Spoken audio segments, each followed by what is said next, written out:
はい、こんにちは。今日はね、ロケット砲後編やっていきたいと思います。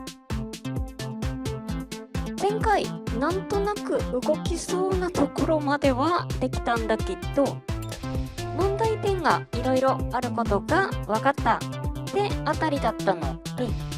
その辺の続きからやっていきましょうかね。ということで行ってみましょう。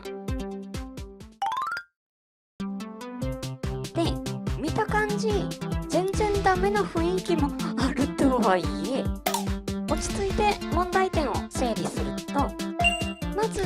電池をくっつけるときに手で一瞬掴む操作が発生するので、これで発射の向きが変わる問題。もう一個の問題が、方針との摩擦が大きくって引っかかってまともに飛ばないっていう問題であたりなんだけど、つまりこの辺の問題が解決すれば飛ぶんじゃないかってあたりでいろいろ試していきます。手始めに、前回は電池を使ってたんだけど、その代わりにコンデンサーを使いましょうかね。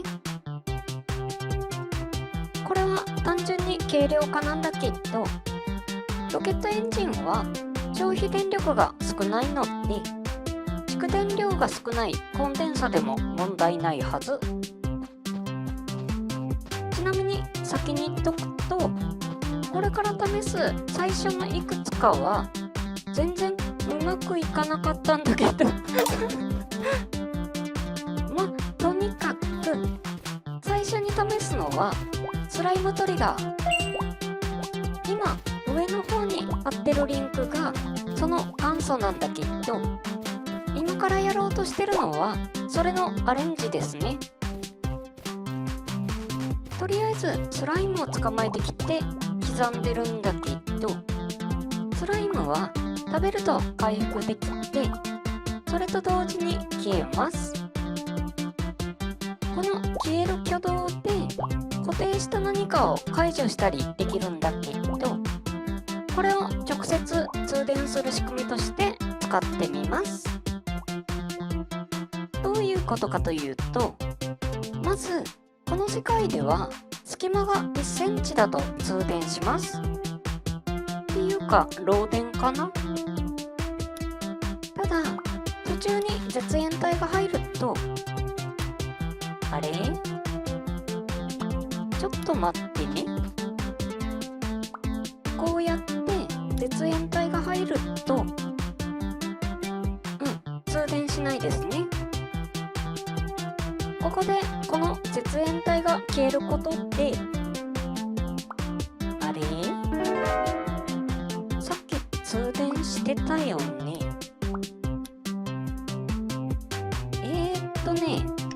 パッと見これ同じように1センチ空いてるんだけど、通電するパターンとしないパターンがありますね。やりたかったのは、通電を邪魔してるものを食べて消すことで手を触れずに通電させようってな作戦だったんだけど、なんかうまくいかんね。これね、どうも接合する順番とかで挙動が変わるのかもしんない。もしかしたらうまいこと通電できる組み合わせとかあるんかな。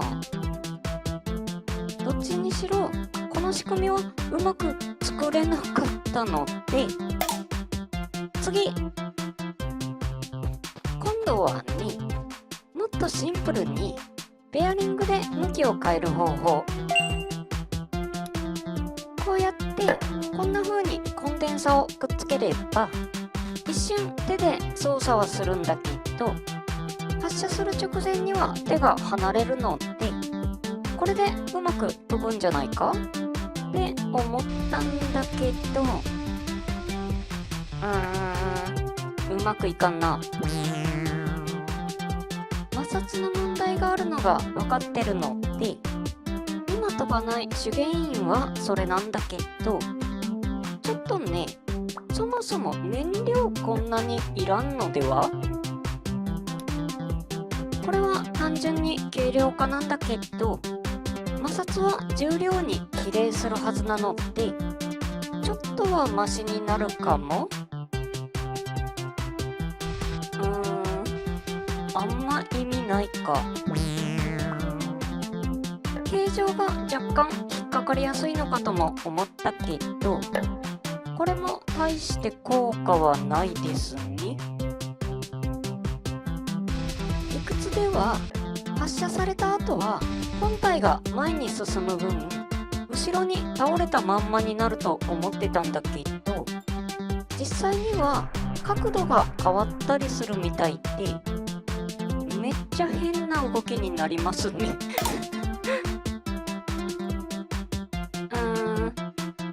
ここまでで最初に言ってた問題点のうち、手で掴む問題に関して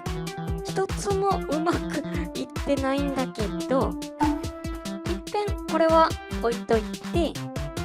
もう一個の問題、摩擦が大きいって問題に挑戦してみましょうか。まずこれなんで気温のチェックなんかやってるのかというと、あったあった。何を探してたのかというと、氷。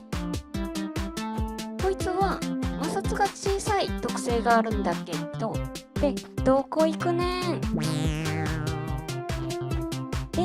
問題は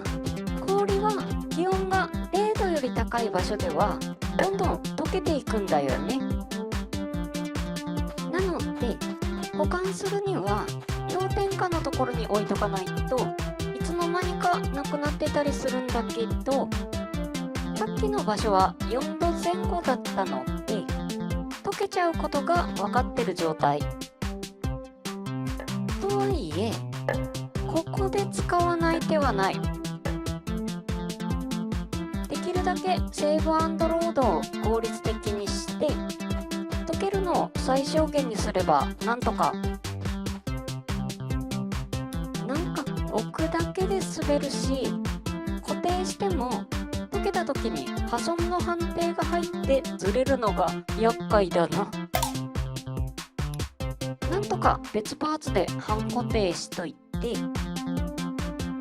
よし、いざ。だいぶちゃんと飛んでいくんだけど、こうしてみるとこのベアリングで稼働させる仕組みが完全に失敗であることが確認できますねちょっとこれは忘れて、一遍手動で試してみると、飛んでいく方向はめちゃくちゃなんだけど、氷を使わなかった時と比較すると摩擦がとても低いことが確認できるんじゃないかな。これだと電池をくっつける動作を職人技で方向が変わらないようにできればなんとかなる？おー、よし、風車を破壊することができましたっていうか完全にまぐり当たりなんだけどね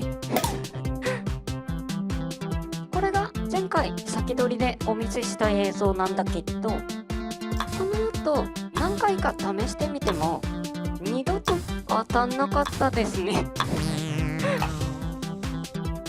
こんな感じでどうやっても手で掴む動作で角度が変わっちゃうんだよな。とにかく摩擦の問題は氷で解決できることが確認できたので、今度はその話は置いといて、さっき置いといた手で掴む問題を持ってきて、そっちを解決できれば合わせ技でまっすぐ飛んでくれそう。ってなところで今拾ってきたのは石鉄鋼。こいつは燃やすと鉄に変わるってのはご存知の方も多いと思うんだけど、それと同時に絶縁体から電導体に変わる。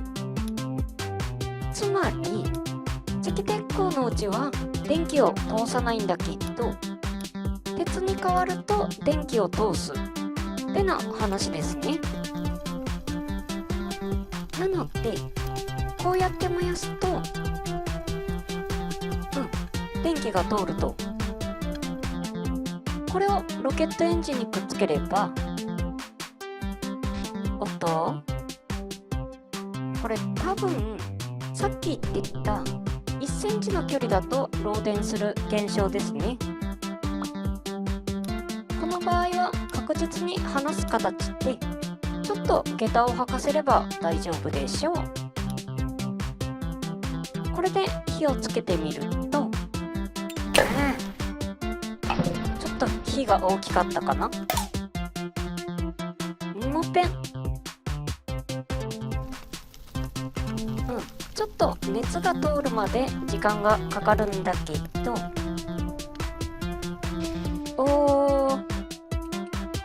よし、風車を破壊することができました。かなりまっすぐ飛んでいきますね。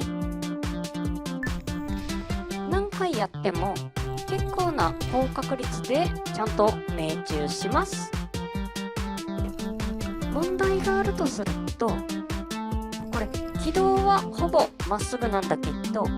本体が縦にキュルキュル回ってって全体のバランスもあるだろうし、後ろにつけてる燃料とかが空気抵抗になってる可能性もあるんだけど、今回の場合は実用に大きな問題はないので、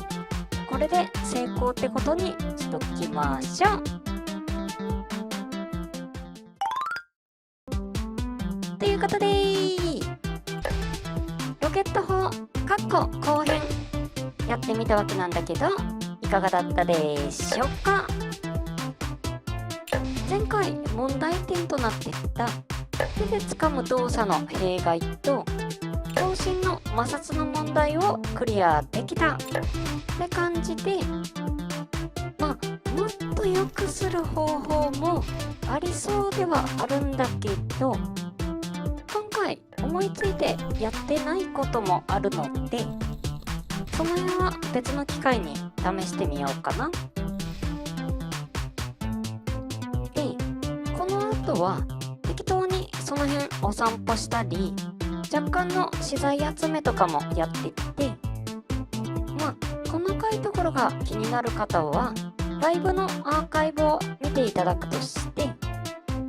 その辺に置いてる V がね、白滝では回収作業が難しかったのと、あと海底もちょっと冒険してみたいんだよね。なので海用の新しい乗り物が欲しいということで、次回は海底探査機やっていきたいと思います。はい、じゃあ今日はこの辺で。